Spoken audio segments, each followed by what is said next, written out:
Is there a unhealthy benefit to running a red light? What? Because like I'm just asking for a friend. Okay. Like if she's 10 day or Okay. Oh, he might run the red light. this dude. like, Unhealthy. Um. or am I safe? Or Well, is what? he safe? What it My always friend. running the red light. Well, it always depends on the man too, right? Mhm. Because like a woman's menstruation, part of it is cleansing the womb. So it's a time for cleansing. It's a time for letting go, right? So a penetration is not part of a cleansing, especially if you have an unhealthy diet.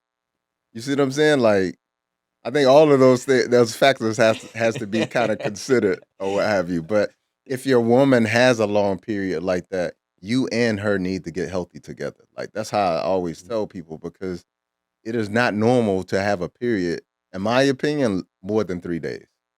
And it's so funny. I asked this back in high school, in my sex ed class, because I remember they were talking about irregular periods, Yeah. right? Irregular menstrual cycles, and I'm like, has this always been a thing? Like, like were women always having irregular menstrual cycles for hundreds of thousands of years, or that we've, No, you know what I'm not saying? at all. I don't believe it, but Yeah. which makes sense because it ties directly with our consumption. Yep.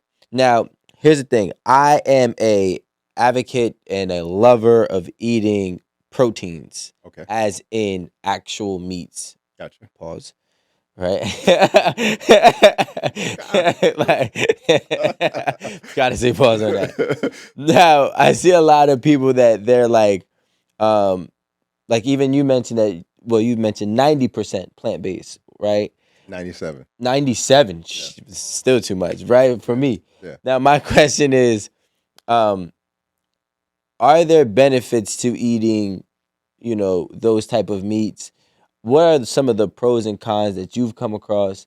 Um, because somebody like me, I'm going to eat a steak, Gotcha. but I'm hearing a lot of things that I shouldn't, but I also hear things that, you should. Right. So is there a balance? Like, what does that 3% really look like? Okay. So I don't have a 3%. Let me say that I've been plant based vegan for 12 years. Let me say that. What I will tell you is that when you look at the human constitution and you compare it to other animals, our biology is set up for us to eat plants. Okay. What I mean by that is when you look at animals, omnivores and carnivores, they all have fangs, teeth that say that I can. Not really.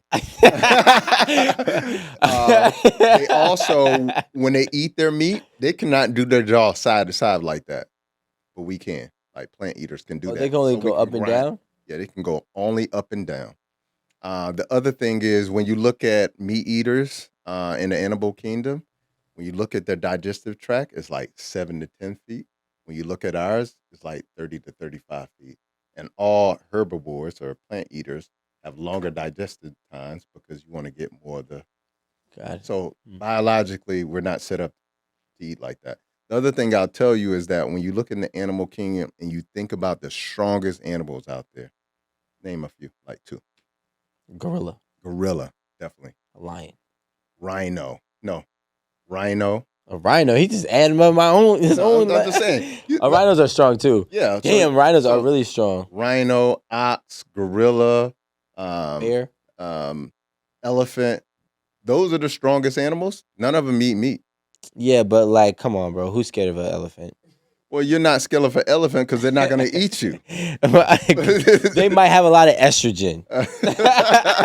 But the point of I'm scared of a rhino. yeah, but the point of what I'm trying to make is that we have this myth or idea that you need to eat meat to gain muscle. That's the only thing I I'm trying to mean, show.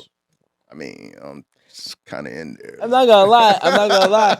there. There's a lot of like there's a lot of people like there's a lot of Indian guys in my one of my gyms that I go to, Yeah, and they're all vegetarian, and they were saying like there's a lot of like I guess complications in gaining, yeah, but the good thing that they have is that they're able to sustain it once they have it. I guess. yeah. It's a science to it. I won't, Yeah, I'll tell you that. because like I'm not gonna lie, for a vegetarian, like your weight is up, bro, Yeah, or yeah, vegan. I'm vegan, alkaline, etc. Yeah. But yeah, I'm 225. I'm 6'2". I can squat 350. I can bench 300. I mean, unless I'm going to war, I don't need any more than that. Yeah, And for so that's how I look at real. For it. real. No, that's a fact. So like my idea is like, can you eat meat and build muscle? Yeah, of course. That's Yeah. proven. But I'm just saying, like, you don't have to eat meat. You still can You gain can still muscle. have it. Yeah. Yeah. You mentioned before how our body, depending on what we consume, some of our organs don't work or they don't function properly Right. anymore. So this has been my question since I was a kid. So I'm just giving you Okay. this question. What happened to our appendix?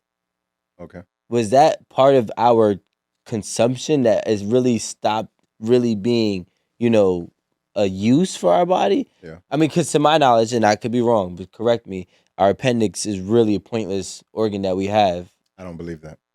Well, that's what I'm Yeah. saying. You know, that's what I was taught in Yeah. grade Yeah. For school sure. For sure. because it doesn't do what we need it to do. It doesn't function, and a lot of people get inflamed appendixes, right? And they Yeah. have to get them removed. Right. But my thing is this a direct correlation to what maybe our processed foods that we've been eating so our body Yes. abandoned it? Yeah.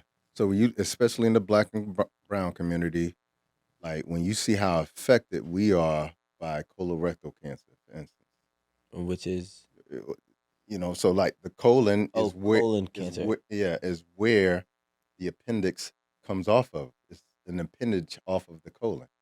Okay. Wow, okay. Now, what's important is that the colon is also where you have all of your good bacteria too, so your microbiome.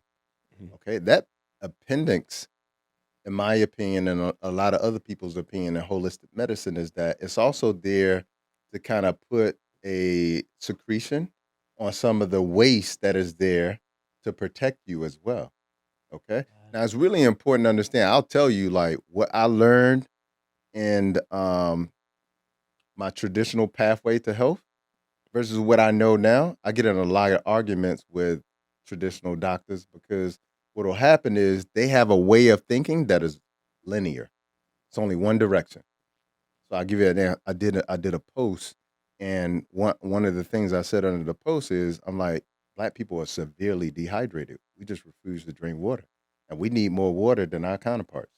And so this could be one of the causes of high blood pressure. Where a doctor came on there and said, no, that will actually cause low blood pressure. And then I had to explain to them, no, chronic dehydration over a course of time will cause the pituitary to excrete vasopressin, which will actually cause constriction and actually increase the blood pressure.